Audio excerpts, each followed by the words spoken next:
रमन कुमार जी पंजाब से। राधे राधे महाराज जी, आपके चरणों में कोटि कोटि प्रणाम। गुरुदेव भगवान, जब से इस शरीर ने होश संभाला है, महादेव जी की कृपा से शिव चरणों में लगाए रखा। गुरुदेव, मैंने मन में महादेव को अपना गुरु माना और प्रभु कृपा से आप मिले। गुरुदेव भगवान, जिंदगी में बहुत गलतियां की, आपके दर्शन और सत्संग सुनने के बाद परिणाम जानकर रूह काम जाती है। हाँ, यही सत्संग का प्रभाव है। सत्संग, सत अगर है सामने और उसकी बात सुनने को मिल जाए तो उसका प्रभाव ही यही पड़ेगा कि आपके हृदय में जलन पैदा हो जाएगी, मैं कितना गलत हूं। क्योंकि अब आपको जैसे मन में आ रहा हम बहुत सुंदर है, पर दर्पण जब सामने आया तो लगा गया जितना हम सोचते हैं उतना सुंदर तो नहीं है ना दर्पण से। तो सत्संग क्या है? ये ज्ञान दर्पण है। आपको जीव ही झका तो घबराहट हुई, अरे मेरे से ऐसी गलती कैसे हो गई, मैं कितनी गलतियां कर रहा हूं, मुझे इसका परिणाम भोगना पड़ेगा। अब भयभीत हुआ ना, होना चाहिए भयभीत। अब भय से निर्भय की हमारे अंदर वृत्ति मैं कैसे बचूं? तो भगवान कह रहे हैं कि जो सभीत, सभीत माने भयभीत, जो सभीत आवा सर नहीं रखियो ताहि प्राण की नहीं। हमारे भगवान के वचन है कि अगर भयभीत होकर कोई जीव कि मैंने तो बहुत गलतियां की, बहुत पाप की, अब भगवान के सिवा मुझे कोई नहीं बचा सकता, और मेरी शरण में आ गया, तो भगवान कह रहे जैसे सब अपने प्राणों को दुलार करते ना, मैं ऐसे दुलार करूंगा उसका। कोटि विप्र बदला गए जाहू, आए शरण तजो नहीं ताहू। अगर करोड़ ब्रह्म हत्याएं भी उससे हो गई और मेरी शरण में आ जाए तो मैं फिर उसे त्यागता नहीं हूं। तो हमें लगता है कि डरना तो चाहिए, इस डर से मन जो है गलत कामों की तरफ जाएगा नहीं और भगवान की शरणागति हो जाएगी। क्योंकि भगवान ही एक ऐसे हैं जो बुरे आचरण वाले को भी गले लगाते हैं, दूसरा इस सृष्टि में कोई नहीं। जिसके साथ आप उसके अनुकूल व्यवहार करोगे तो दोस्त बनेगा, चाहे वो कोई भी हो, स्त्री हो, पुरुष हो, बच्चा हो, बूढ़ा हो। और आपसे प्रतिकूल व्यवहार बने फिर गले लगाए, ऐसा तो मुझे नहीं लगता सृष्टि में कोई हो। फिर ये एक ही उपाय है कि भगवान और भगवान के जन ही एक ऐसे हैं जो गिरे हुए को हृदय से लगा के और उठाकर आगे बढ़ाते। नहीं, संसार का स्वरूप बहुत विचित्र है। यहां तुमसे काम बन रहा है, स्वार्थ की पूर्ति हो रही तो हाथ मिलाएगा। तो हमारे एक मित्र हैं प्रभु, जो केवल हमको स्वीकार करते हैं, हमारे अवगुणों को नहीं देखते। प्रभु का स्वभाव है जन अवगुण प्रभु मान न काऊ, दीन बंधु अति मृदुल स्वभाव। हमारे भगवान का बहुत करुणामय स्वभाव है, बहुत करुणामय। जैसे किसी अरब खरबपति आदमी का अकेला लड़का हो और उससे कोई नुकसान हो जाए, कोई गलती हो जाए, और वो दौड़ के कि पिताजी गलती हुई, तो उसका हृदय भराएगा और कहेगा चाहे सारी संपत्ति लग जाए दांव पे, तू चिंता मत कर, मैं तुझे कुछ नहीं होने दूंगा। तो आपको विश्वास हो जाता है ना, हमारे प्रभु तो अनंत ब्रह्मांडों के मालिक हैं। अच्छा, पिता क्या है कि कानून के आगे उसको भी झुकना पड़ेगा, लेकिन जिन्होंने कानून निर्माण किया वो हमारे प्रभु हैं। वो जब कह रहे कि माफ, तो फिर कि हम बहुत बार उदाहरण किया है कि न्यायालय विभाग में वकीलों के द्वारा प्रमाणित हो गया दोष और उसकी सजा हो गई कि इसको फांसी की सजा दी जाए। अब तो कोई नहीं क्षमा कर सकता ना, बस एक राष्ट्रपति है क्षमा कर सकता है। ऐसे ही हमसे पाप हुए, माना, उनका दंड भी हमने नरकों में पढ़ा सुना शास्त्र में कि ये नरक में ये दंड मिलता है ऐसे पाप करने वालों का, वो भी पक्का सत्य। पर एक उपाय है, भगवान गरज करके कहते हैं सर्वधर्मान परित्यज्य मामेकम शरणम व्रज अहम त्वाम सर्व पापेभ्यो मोक्षयिष्यामि मा शुचा। एक राष्ट्रपति फांसी की सजा माफ कर सकता है, तो अनंत ब्रह्मांडों के स्वामी प्रभु कह रहे हैं मैं तुझे सर्व पापों से मुक्त करूं। तो डरना, तो हम ये नहीं कह रहे कि ना डरो, नहीं डरोगे तो मन फिर उन्हीं पापों में करेगा कि बाद में भगवान से फिर क्षमा मांग लेंगे। ऐसा सिद्धांत नहीं है। सिद्धांत ये है कि जब तक हमने जाना नहीं था, जानते हुए भी वो ना जानना ही है। जब सत्संग सुना, संतों का संग मिला, अब समझ आई, तो अब एक हमें सूत्र डालना पड़ेगा हृदय में कि आज तक जो किया वो अब आगे नहीं करूंगा। अगर कहीं विवश होके फिसल के होता है, वो भगवान अंदर बैठे हैं, वो संभाल लेंगे, उसका कोई आपको दंड भोगना नहीं पड़ेगा। भगवान हृदय में बैठे हुए सारे, लेकिन जानबूझ के नहीं, वो अंतर्यामी, उसको किसी सलाह की जरूरत नहीं, वो अंदर ही देख रहा है। तो हमें लगता है कि हमारे कल्याण मार्ग में ये बात तो जरूरी कि आपको डर होना चाहिए, शास्त्र का डर, समाज का डर, कानून का डर, भगवान का डर, ये आपको अच्छे मार्ग में चलाएगा। ये जो भय है ना, ये हमारे मन को अच्छे रास्ते पे चलाते हैं, तो ये भय तो रखना चाहिए। पर इतना भी भयभीत ना हो जाए कि हम भगवान का भरोसा ही ना रख पाए कि हम तो इतने नीचे कि भगवान, हम ऐसा नहीं है। भगवान इतने कृपालु हैं कि वो कैसा भी कोई हो, अपिचेत सुदुराचारो भजते माम अनन्य भाग। सुदुराचारों को मतलब होता सांगो पांग पाप करने वाला, कोई अंग नहीं छोड़ा पाप के, सब कर डाले। वो भी यदि मेरी शरण में आ जाता है तो साधु रेवशा मंतव्य, मैं उसे आदेश करता हूं कि साधु मानो, अब करो सद्य ते साधु, मैं उसे महात्मा बनाऊंगा। तो मालिक हैं वो तो मुझे लगता है कि इस बात में हम डरे ना कि अब मेरा उद्धार नहीं हो सकता। इस बात से डरे कि जो गलतियां हुई वो पुनः गलतियां ना हो, और भगवान का आश्रय लेकर नाम जप करें, अच्छे आचरण करें। जो गलतियां शरीर से हुई हैं अब उनका हम सुधार करें, उनको हम सावधानी पूर्वक रोकने, और अगर नहीं रुक पाते, पूर्वाभ्यास फिसल जाते, फिर खड़े हो, फिर चलो, नहीं नहीं करो, फिर फिसल जाते हो, फिर खड़े हो। एक दिन तो आप अपनी इतनी मजबूती से निश्चय के द्वारा इन वृत्तियों को रोक लेंगे, पक्का रोक लेंगे, घबराने की जरूरत नहीं। अब जैसे कह दे कि आज से होना ही नहीं चाहिए, तो अनुभव नहीं इसलिए भले वो तुम बोल दो, नहीं, ऐसा नहीं है। ब्रेक भी मारो तो हाथ दो हाथ, ब्रेक लगने पर वो पहिया फिसल जाता है ना, ऐसी पूर्वाभ्यास है। आज से हम कह रहे नहीं करेंगे, पर एक समय ऐसा आएगा जिस समय हमसे त्रुटि हो जाएगी। इसलिए हम ये आपको कहते कि अगर फिसल गए तो घबराने की जरूरत नहीं, फिर खड़े हो, फिर कोशिश करो कि हम ना फिसले, फिर फिसल जाते हो, फिर खड़े हो। ये हारने वाला मार्ग नहीं, जीत आप पक्का जाओगे, क्योंकि संत वचन और भगवान की कृपा ये साथ है, ये मान लो, हारोगे नहीं अब। पर इतना मतवाला होके ऐसे आचरण ना करे कि बाद में क्षमा मांग लेंगे, फिर तो निकलना मुश्किल हो जाएगा। हेमंत जी, पूजा जी, राधे राधे। श्री राधे महाराज जी। महाराज जी, हम लंदन से हैं। महाराज जी, मैं बाहर रहकर संत जन के दर्शन और सानिध्य नहीं मिल पाता, हमें इससे मेरा मार्गदर्शन नहीं हो पाता, कृपया मार्गदर्शन करें। कैसे वैसे बाहर रह- ये शिकायत तो अधूरी है, क्योंकि ये जो चला है यंत्र का समय ना, तो आप लंदन से भी सुन सकते हैं भगवत चर्चा। हर संत जो महापुरुष जन है, कृपा करके वो वाणियां अपनी अपनी डालते ही हैं यूट्यूब में। तो हमें लगता है कि कहीं से भी सुना, लंदन से नहीं सुना जा सकता, ये बात एकांतिक सुना जा सकता है ना। तो आप उसको ये मानो, अपने भाव की बात बता रहे हैं। जैसे हम मोबाइल चला के सत्संग सुने तो भाव है, देखो ये हमने आसन रखा, और इसमें हम जिस संत का सुन रहे हैं उसका भाव किया, और मोबाइल को ऐसे ध्यान। अब आप सीधे सामने प्रवचन सुन रहे हो, भाव एक खेल है ना। आप यहां बैठे हो, चिंतन जगत का करो तो आप यहां नहीं हो, आप कहीं भी हो, और भाव किया ना कि किसी भी संत का, कि ये संत भगवान बैठकर हमें उपदेश कर रहे हैं, आपको वहीं सत्संग का प्रभाव अनुभव में आएगा। और वैसे ही आएगा जैसे हमारे सामने, क्योंकि कहो सो कहां, जहां प्रभु नहीं, क्या लंदन में प्रभु नहीं है क्या? कहीं भी हो आप, प्रभु तो है ना। अच्छा, जितने संत महात्मा या चराचर जीव है, सब प्रभु से ही चल रहे हैं। आपको वहीं परमाणु मिलने लगेंगे, वहीं भाव बन जाएगा। क्योंकि हमको किसी भी स्थिति में मनुष्य जीवन का परम लाभ खोना नहीं है। मान लो अर्थ प्राप्ति के लिए या अन्य व्यवस्थाओं के लिए आप देश विदेशों में जाइए, आप रहिए, पर आपको जो उद्देश्य है भगवत प्राप्ति का, वो ऐसा नहीं कि अब यहां हमें नहीं मिलता। यूट्यूब में बहुत से महापुरुषों के वचन है, संतों के वचन है, आप उनको सुनिए, मनन कीजिए, वैसे आचरण से रहिए।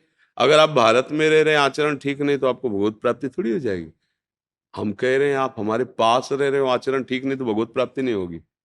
क्योंकि कहा नहीं मान रहे, आचरण ठीक नहीं, मनमानी आचरण, तो कहीं भी रहो तो फिर गलती हो जाएगी। आप बहुत दूर रह रहे हो, हमारी बात मान रहे थे, देखो आए ना आप यहाँ, आप हमारे सामने आए ना, ऐसे भगवान आपके सामने आ जाएंगे। नाम जप करो, सत्संग सुनो। हाँ, प्रगट में जैसे आप यहाँ, तो यहाँ का वायुमंडल जो है वो आपको और सामर्थ्य देगा, लेकिन लाया कौन प्रगट में आपको? वही तो लाया ना, वही तो लाया, मोबाइल वाला प्रवचन ही तो लाया। तो आप समझो ऐसा नहीं कि वो व्यर्थ चला गया कि यार मोबाइल के सुनने से क्या होगा, जितने आयो सब उसी के सुनने से आयो। भाई अगर हम सत्संग आज थोड़ी करते थे, हम तो इंतजाम से बहुत पहले से कर रहे थे, तो सत्संग तो हो ही रहा, लेकिन किसको पता था? किसी को नहीं। और जब वही कवर करके और यूट्यूब में डाल तो हजारों लाखों लोगों को आनंद मिलने लगा। तो मतलब सत्संग का प्रभाव तो है ही ना, उसी के प्रभाव से तो आप सामने बैठे हो, उसी के प्रभाव से आप उसको सुन के उसमें से प्रश्न कर रहे हो। अब देखो भाई ने बताया ना कि हमारा जीवन बहक रहा था, सतमार्ग में चल रहा है, अब मुझे बहुत क्लेश, तो ये कैसे हुआ? हमारे सामने कितनी बार बैठे होंगे, लेकिन मोबाइल से ही तो सुना, तो सुधार हुआ कि नहीं हुआ? तो मुझे लगता है ये अधूरापन कलयुग की कृपा से पूरा है, कलयुग ही में है। पहले तो महात्मा लोग ध्यान के द्वारा एक दूसरे से बात करते थे, अब तो मोबाइल से बात कर लो, मोबाइल से देख लो, हर बात आपको मिलेगी। किसी भी महापुरुष के वचन सुन सकते हो, पुराने पुराने संतों के अगर वाणी मात्र के रिकॉर्ड वो भी पड़े हुए हैं, तो बहुत कृपा है। हर चीज गुण दोष से युक्त है, हमको गुण लेना है। अब मोबाइल के दोष भी हैं, गंदी बातें देख सकते हो, अच्छी बातें देख सकते हो, गंदी बातों में आगे बढ़ सकते हो, अच्छी बातों में आगे, तो अच्छाई की तरफ बढ़ो। तो आप लंदन में बैठे हुए रोज यहाँ की दिनचर्या देख सकते हो, पूरी खुराक है आपके परमार्थ की। वो हमारे पास नहीं हो, लेकिन हमारे पास ही हो। अच्छा तुम रोज देखो सुनो, तो आपको आभास होने लगेगा कि आप हमसे बहुत प्यार करते हैं, आप हमारे पास बैठे, हो सकता है स्वप्न में आपको अनुभव होने लगे, क्योंकि जो हम चिंतन करते, जो हम सुनते, वही हमारा भाव बन जाता है। तो मुझे लगता है ये अधूरापन तो नहीं मानो, क्योंकि अगर ये मानोगे तो फिर अधूरा ही रहेगा। अच्छा भारत में रहोगे तो क्या आप किसी संत के पास रह जाओगे क्या? अच्छा ये हमारे पास रहे तो हर समय हमारे पास थोड़ी है, हम भी तो एकांत सेवन करेंगे। हमारी बात मान रहे तो हमारे पास ही हो, चाहे लंदन में, चाहे अमेरिका में, कहीं भी हो। तो ये तो अधूरी बात, इसको पूरी करो कि हमें संत संग प्राप्त है, और सच्चा सत्संग जो है अपने आप से होता है। आप बात सुने और आप उसे स्वीकार ना करो तो क्या करेगा सत्संग? आपने स्वीकार कर लिया तो वास्तविक सत्संग आपने स्वीकार किया है। अगर आप हमारी बात न स्वीकार करो तो कुछ चले जाए, अभी चले जाओ, कोई फर्क नहीं। और बात स्वीकार किया तो आप आग लग जाएगी कि यार अब कैसे छोड़ें इसको, अब कुछ भी हो यार इसको छोड़ देंगे, अल्यो अमर हो गए। आपने निश्चय किया, सतमार्ग में चलने लगे। ठीक है, आप समझ रहे हैं ना? ऐसे कहाँ भागोगे भाई? संसार में आए हो, कर्तव्य कर्म करना है, अर्थ चाहिए, अर्थ के लिए देश विदेश कहीं भी कुछ भी जैसे बने, भगवान जो विधान बनावे, पर हम अपना जीवन नहीं बिगड़ने देंगे, भगवत प्राप्ति के मार्ग को हम नहीं छोड़ेंगे। अब ऐसा तो नहीं कि आप विदेश रहो तो मांस ही खाना जरूरी है, कुसंग है, अधिक कुसंग की बाहुल्यता है, पर नहीं सत्संग भी तो है। हम अपने सत्संग के हिसाब से अपना व्यापार नौकरी जो भी सर्विस है वो किए और अपने भजन में लगे हुए। तो ये जरूरी तो नहीं है कि हमको करना ही पड़े, ऐसा नहीं होता। कहीं भी हो, किसी भी डिपार्टमेंट में हो, उसमें इतनी तो छूट होती है कि आप जो चाहो खा सकते हो। तो मान लो ठीक है वही रसोई है, मान लो आर्मी में है, अब वही रसोई, तो अपना वो चीजें ना खाए जो आपको ऐसा लगता है बिना खाए काम चल जाएगा, हमारा शरीर स्वस्थ रहेगा, भजन बनेगा। तो बहुत सुलझने की जरूरत है, कहीं भागने की जरूरत नहीं। क्यों? समझ में आ रहा है? महेश कुमार शर्मा जी। हमारे जी इनका प्रश्न एक थोड़ा सा अलग सा है। हमारे जी वन विभाग में रेंजर है, हमारे जी वन विभाग होता है, उसमें उसमें ड्यूटी के दौरान वन जीवों, चीतल, हिरण, नीलगायों को आवारा कुत्तों से बचाने के लिए कुत्तों को मरवाना पड़ता है। हमारा जी ड्यूटी के दौरान बाघों के संरक्षण हेतु भैंस के पाड़ों को बाघ के आगे डालना पड़ता है। हमारे जी इन कह रहे हैं कि उक्त जीवों की हत्या करवाने में मैं पाप का सहभागी हूँ, क्योंकि मेरी सेवा ही है उस वन विभाग के व्यवस्था को बनाए रखने के लिए। श्यामा श्याम के प्रेम रंग की प्राप्ति के विषय में उपासक को जो संशय हो, हम वही चर्चा, क्योंकि व्यवहार बहुत और धर्म की बड़ी सूक्ष्म गति है, धर्म की बड़ी सूक्ष्म गति है। उसका निर्णय करने के लिए बिना पवित्र हृदय हुए स्वीकृति भी नहीं होगी, और निर्णायक यदि धोखे से उत्तर गलत दे दे तो उसकी दुर्गति हो जाएगी। धर्म का बड़ा सूक्ष्म विषय है। अब जैसे सिंह है, वो कोई घास तो खाएगा नहीं ना, सिंह है उसको मांसाहार है, पर हम किसी गाय भैंस पशु को पकड़कर उसके सामने फेंकना, ये हमारे लिए तो पाप हो जाएगा ना। वो अपने बल से किसी भी पशु की हिंसा करके खाता है, उसके लिए उसका पाप नहीं, क्योंकि उसका आहार है। लेकिन हम उसको, तो फिर हमारी नियत में वो हिंसा होगी ना, हम तो दे रहे ना। अब दूसरी बात इस भाव में लेते हैं कि जैसे हमारा राजकीय सैनिक राज्य सुरक्षा में खड़ा हुआ है और उधर से कोई जन समुदाय को क्लेश पहुंचाने वाला दुष्ट भाव वाला तो बिना विचार के वो गोली मार देगा, ये उसका पुण्य होगा। धर्म का बड़ा सूक्ष्म निर्णय है। अब जैसे आप पशुओं की रक्षा में हैं, उन पशुओं की जिन रक्षा का विभाग आपको दिया गया है, उस रक्षा हेतु तो आप जो कर रहे हैं, आपको जो आदेश दिया गया है, तो उसके बड़े अधिकारी उस विषय के, आप तो एक आज्ञा का पालन कर रहे हैं उस रक्षा विभाग में। आपका पशुओं की रक्षा का विभाग है। पर जब ये प्रश्न आएगा कि हमको ये जानवर उसके आगे डालना है, तो उसमें हम भी सम्मिलित हो जाएंगे। बात इसमें स्पष्ट है। वो जबरदस्ती जंगल में किसी को अपना शिकार बना के खाता है, उसको कोई पाप नहीं। लेकिन आप उस पशु को जबरदस्ती उसके सामने डाल रहे, तो ये तो अपराध है, पाप है इसमें। क्योंकि अब हम तो देख ही रहे हैं ना, वो अपने जीवन की आशा हर जीव रखता है। किसी जीव की रक्षा के लिए हम किसी जीव की हत्या, हाँ, हमें अगर उसके प्राण पोषण के लिए जरूरत है, वो तो बात हो गई। जैसे महाराज शिवी की शरण में जब कबूतर आया तो देखा कि बाज बैठा हुआ है। कबूतर ने कहा मेरी रक्षा करो, बाज मुझे मार। तो उन्होंने कहा कि अब तो आपको नहीं खाने देंगे कबूतर को, क्योंकि मेरी शरण में आ गया। और उसे कहा तुम निर्भय हो जाओ। बाज से कहा कि तुम जो पाना चाहो। तो बोले आप जानते हो कि हम कोई फल फूल थोड़ी खाते हैं, हम तो मांसाहार करते हैं।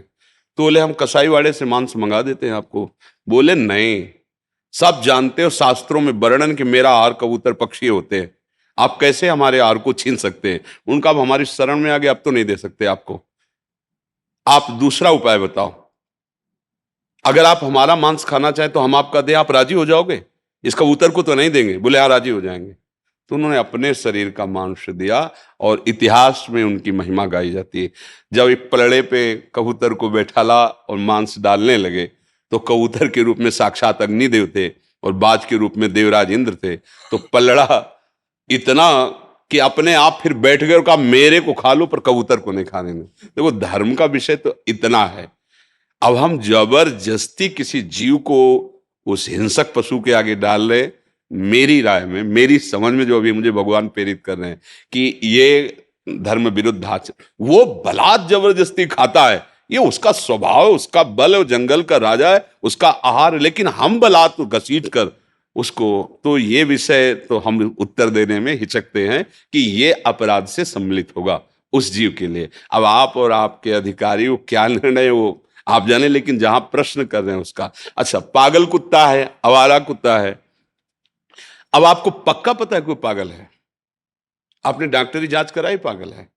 अगर कुत्ता पागल नहीं है तो क्या उसका जीने का अधिकार इस भूमंडल पे नहीं है क्या? भाई छिपकली है, मच्छर है, क्या इनका अधिकार नहीं? तुम्हारे लिए पूरा कमरा मिल गया छिपकली एक जगह, छिपकी आप अपनी सुरक्षा कीजिए, लेकिन उसको मार नहीं सकते आप।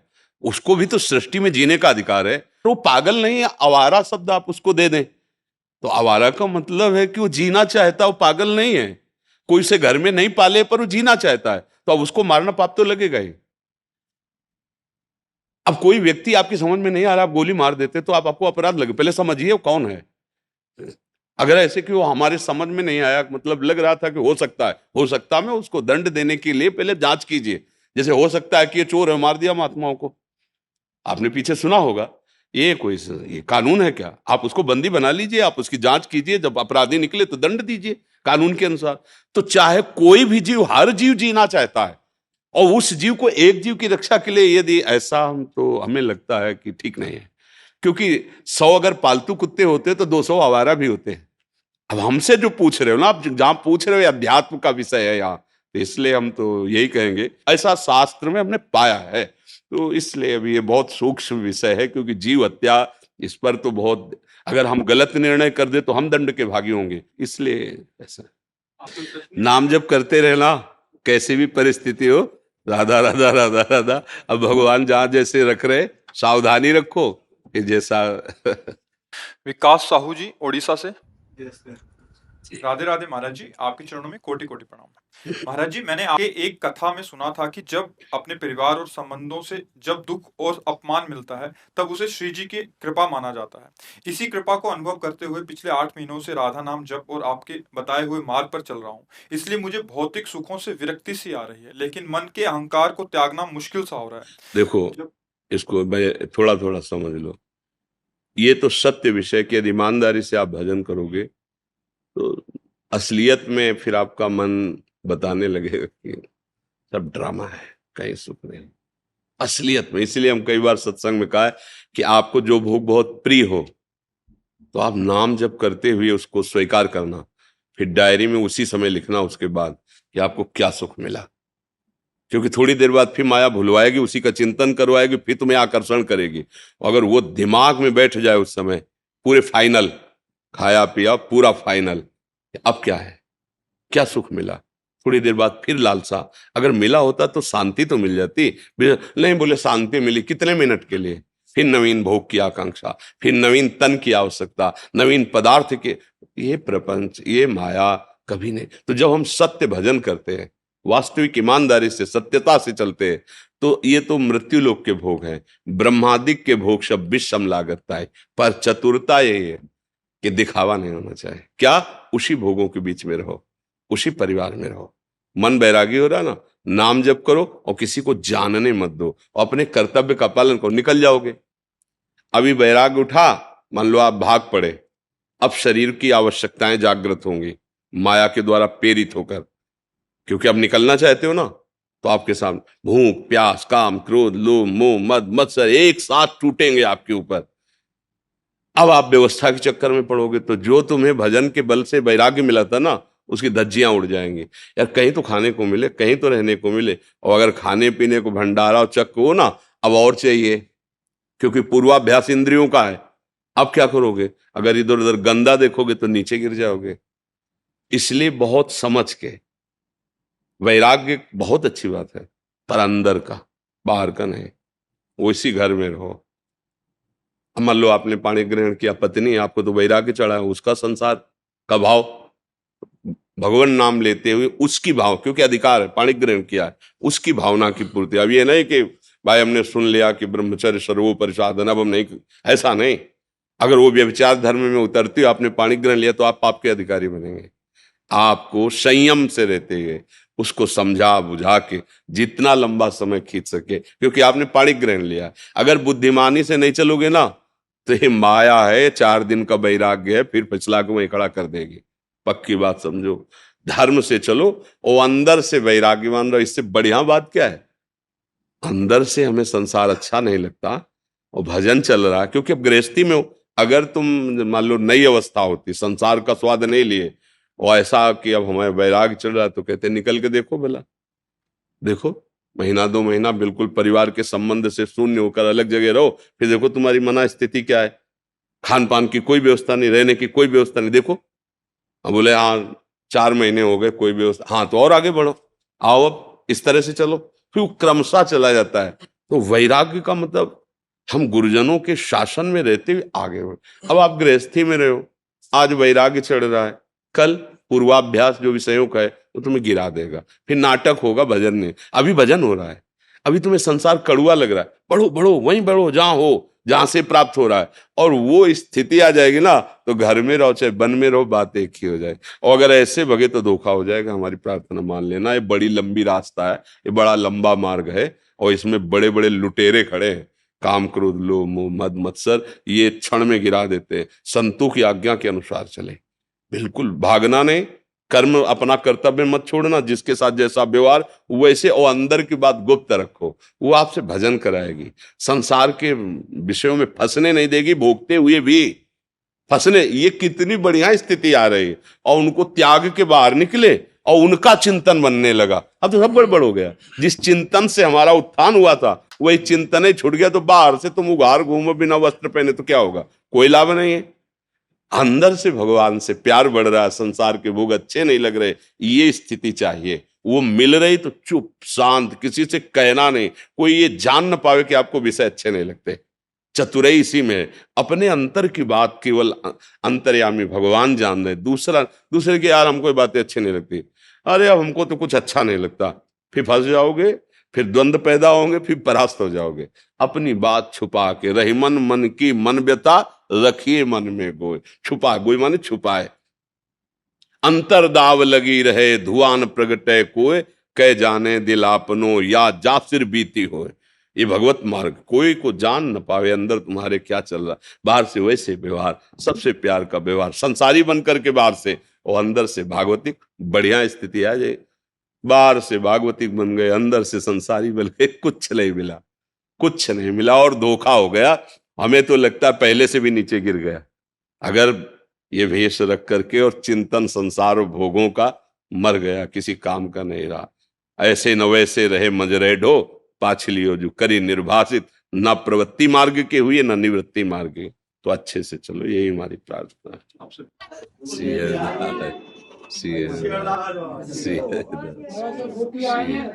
हाँ, बहुत सौभाग्य। अच्छा, आपने बनाया?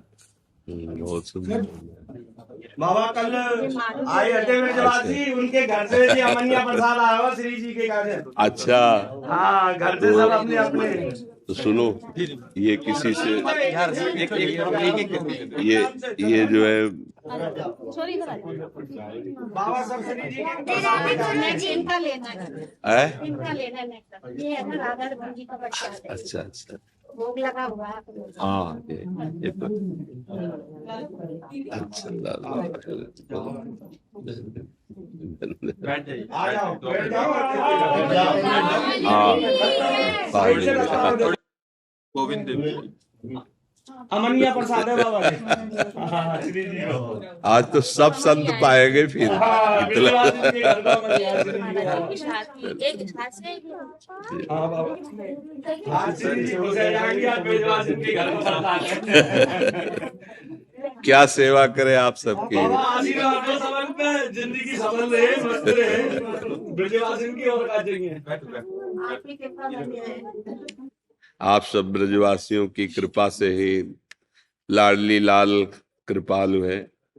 हमारी तो सामर्थ्य नहीं, लाडली लाल तक आप ब्रजवासियों की चरण धूलि, ब्रजवासियों का ये अन्न, यही हमारे मन को प्रिया प्रीतम तक ले जाता है। हाँ, हरिराम व्यास जी ने कहा है कि भूख लगेंगो मांग खाऊंगो गिनो न सांझ सवेरो, ब्रजवासिन के जूठ टूक और घर घर छाछ महेरो। ये बड़े बड़े जो रस सिद्ध महापुरुष हुए ना, ब्रजवासियों के अन्न से हुए हैं और ब्रजवासियों की चरण रज से हुए हैं। उद्धव जैसे महात्मा ब्रजवासियों की चरण, जो ब्रजवासियों को नहीं समझा वो ब्रजराज तक पहुंच ही नहीं सकता।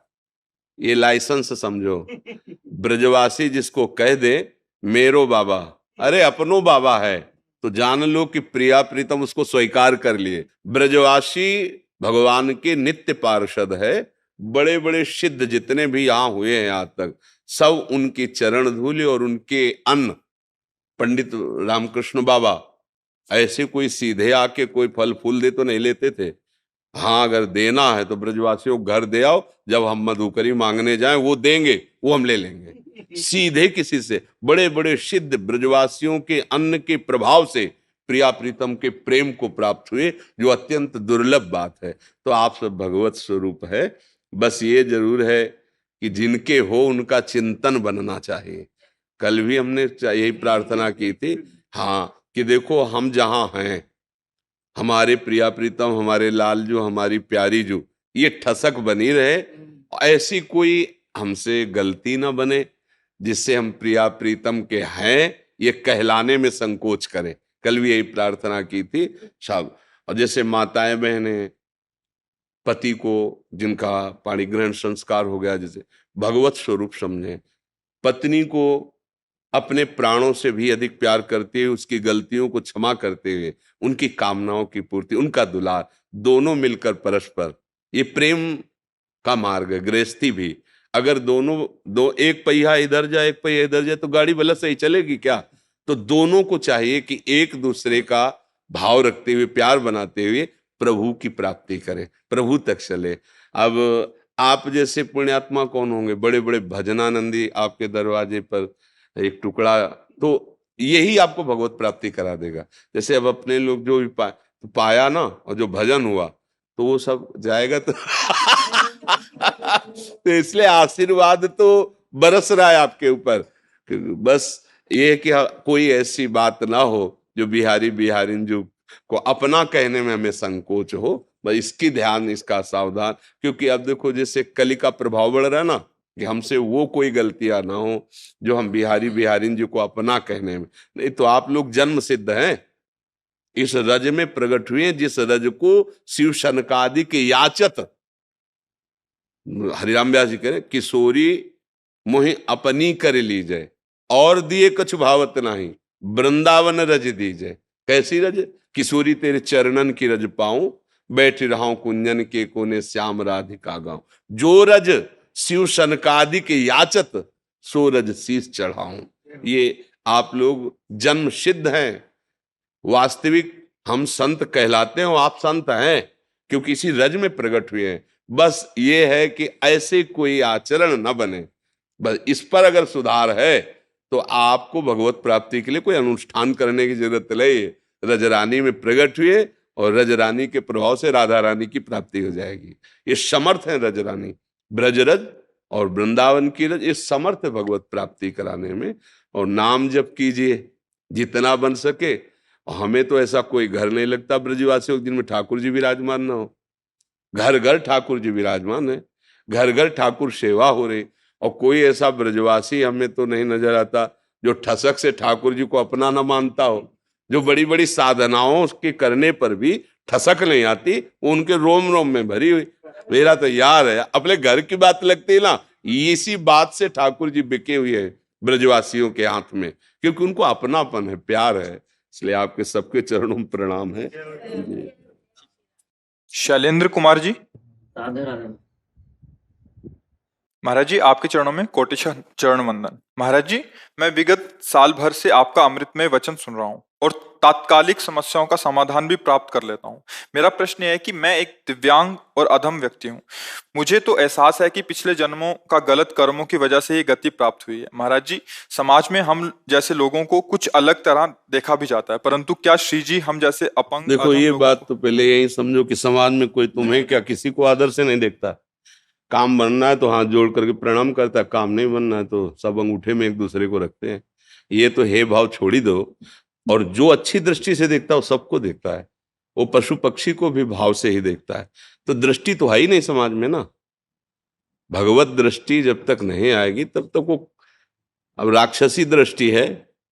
देखो ना जीवों के प्रति कैसे देखते हैं, पशु पक्षियों को भून के खाना, काट के खाना, उबाल के खाना। माताओं बहनों की तरफ कैसे देखते हैं, दूसरे के धन की तरफ। इनसे तुम चाहते हो कि तुम्हें प्यार से देखें, अरे वो अपने को प्यार से नहीं देखते, वो अपने को नाश के मार्ग में ले जा रहे, तुम्हें क्या देखेंगे। पहली तो कमजोरी अपनी छोड़ो।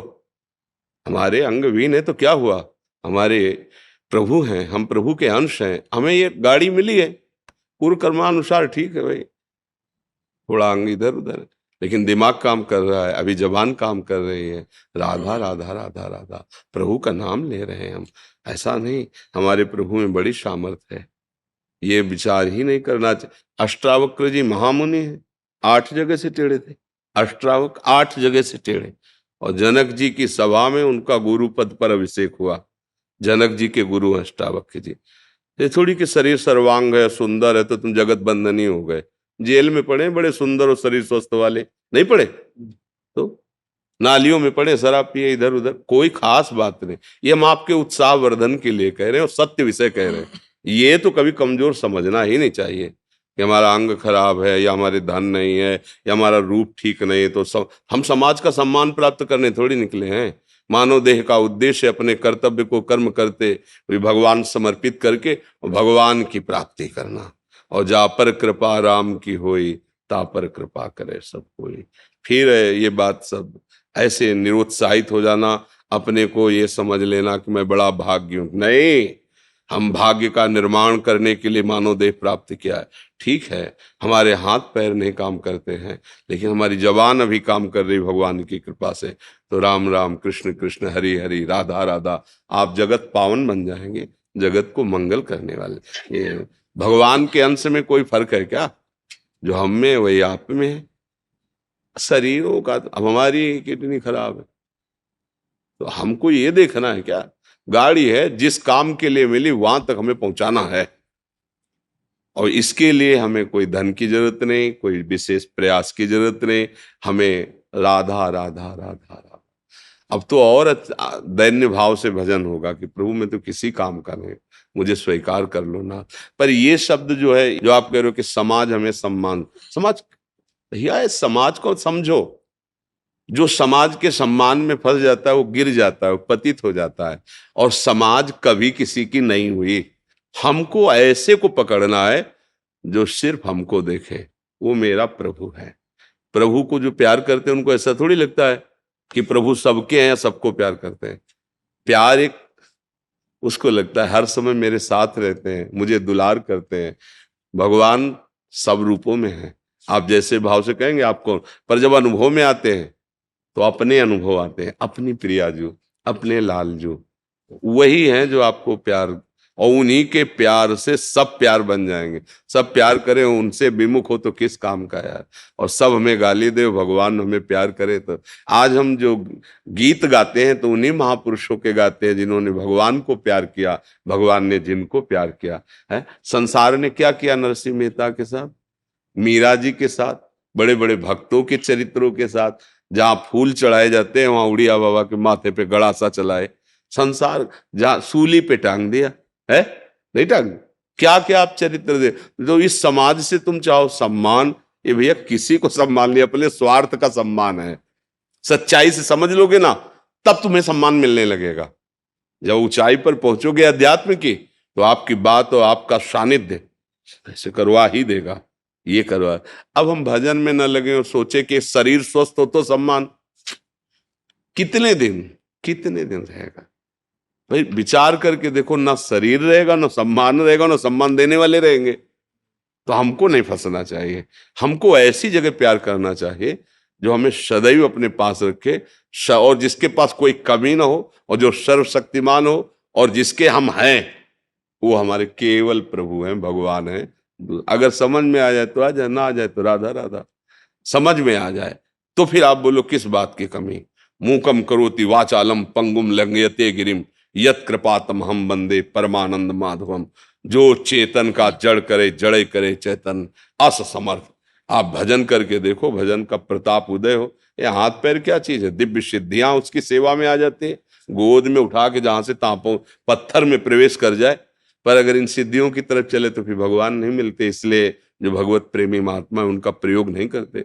नाम जप करो भैया, और उत्साह से भगवान के बच्चा हो, भगवान के अंश हो। शरीरों का क्या, जिनके स्वस्थ हैं 2 मिनट में एक्सीडेंट हुआ, फैल गए रोड में, इन शरीरों का कोई अभिमान, किस बात का अभिमान? एक झटके में खत्म हो जाने वाला शरीर है।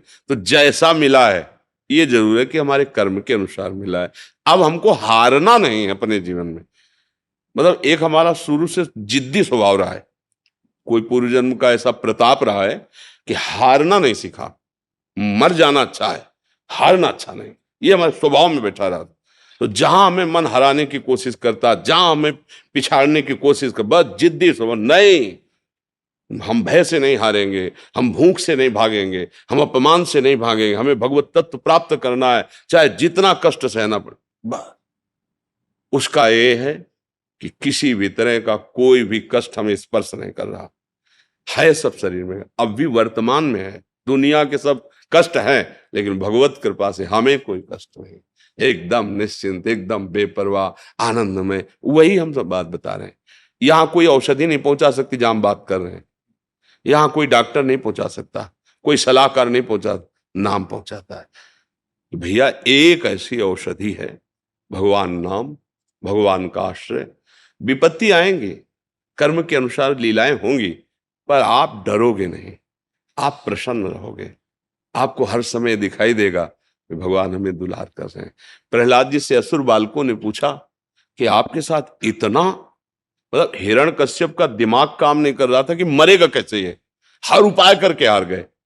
तो आपको दुख नहीं होता जब आप पहाड़ से फेंके गए, पहाड़ के नीचे दबाए गए, हाथियों से कुचलाए गए, अस्त्र शस्त्रों से छेदे गए, विष पिलाया गया, सर्प के कुंजों में, कमरे में सर्प बहुत बंद करके उसमें छोड़ दिए गए, क्या क्या आग में आपको कष्ट नहीं होता? तो प्रहलाद जी ने कहा, हम देखते हैं कि हमारे हरि हमको गोद मिली है, हमें कोई पीड़ा नहीं, कोई कष्ट। 5 वर्ष के हैं प्रहलाद जी, पर भगवद आश्रय है और भजन है तो त्रिभुवन का स्वामी है हिरण्यकश्यप, इतना बाल भी बांका नहीं कर पाया। हम उन भगवान के उस भजन में लगे जहां ऐसी भारी विपत्तियों का जाल बिछा देने पर भी प्रहलाद जी कह, मुझे कोई कष्ट नहीं है, मुझे मेरे ऊपर भगवान की बड़ी कृपा है। और जब वो प्रहार ही करना चाहा तो भगवान खंभा फाड़ के प्रकट हो गए, नहीं हो गए? और ऐसा भयंकर रूप कि कहीं पढ़ा लिखा नहीं गया था कि भगवान का ऐसा रूप है। बड़े सुंदर भगवान है, लेकिन क्रोध आवेश में नरसिंह अवतार धारण किया, कांप रहे थे बड़े बड़े लोकपाल। वो भगवान हमारे लिए ही तो क्रोध धारण किए थे, भक्त के लिए ही तो धारण किए थे। बस भगवान का आश्रय और नाम जप, यही भक्ति का स्वरूप है। अगर हम भगवान का नाम ले आज से, ये सब कमजोरी मिट जाएगी। आप दिव्य हैं, भगवान के अंश हैं। शरीर को लेकर आप इस बात में निराश हो, जीवन व्यर्थ चला जाए, बिल्कुल नहीं, ऐसा नहीं। बहुत कृपा है आपके ऊपर कि कम से कम शरीर से आपकी आसक्ति नहीं होगी कि यह बेकार जाएगा। और जिनको रूप सुंदर मिला, स्वस्थता मिली, वो इसमें आसक्त होकर पापाचरण करते हैं, दुर्गति प्राप्त करते हैं। तुम बिल्कुल निराश मत हो, बहुत प्यार, तुम्हारा जीवन बहुत अच्छा है। बस राधा राधा राधा राधा, जो बने जैसे बने। और भगवान हर जीव का पोषण करते हैं, पूरी सृष्टि में भगवान सबकी सब व्यवस्था कर रहे हैं। कोई ऐसा नहीं है जो अव्यवस्थित है। अपने दिमाग से हम अव्यवस्थित हैं, जहां हमारी सोच है वहां हम अव्यवस्थित है। भगवान की तरफ से देखो, फ्री ऑक्सीजन, पृथ्वी में फ्री रहो, जल, जो आकाश, जो भगवान की व्यवस्था देखो, सब फ्री एकदम। प्रकाश, ये 2-4-6 घंटे जलाओ लाइट तो उसका बिल आता है। भगवान सूर्य सुबह से प्रकट हुए, शाम तक प्रकाश, घर कोठरी सब अंधेरा नष्ट, रात्रि में चंद्र भगवान, शीतलता है सब। तो भगवान की तरफ से तो हमें सब फ्री और कृपा मिली। हमारे विचार जो हैं वो हमको दुख दे रहे हैं, जो हमारी विचारधारा चाहते हैं वो हमें परेशान किए। आवश्यकता तो पूर्ति भगवान कर रहे हैं, तो ये भी ना सोचे कि अब हमारे हाथ पैर खराब है तो हम कैसे जिएंगे। बहुत अच्छे से भगवान व्यवस्था करते हैं सबकी, कोई भूखों नहीं मरता। हाँ, अपने विचार से आप मर सकते हो।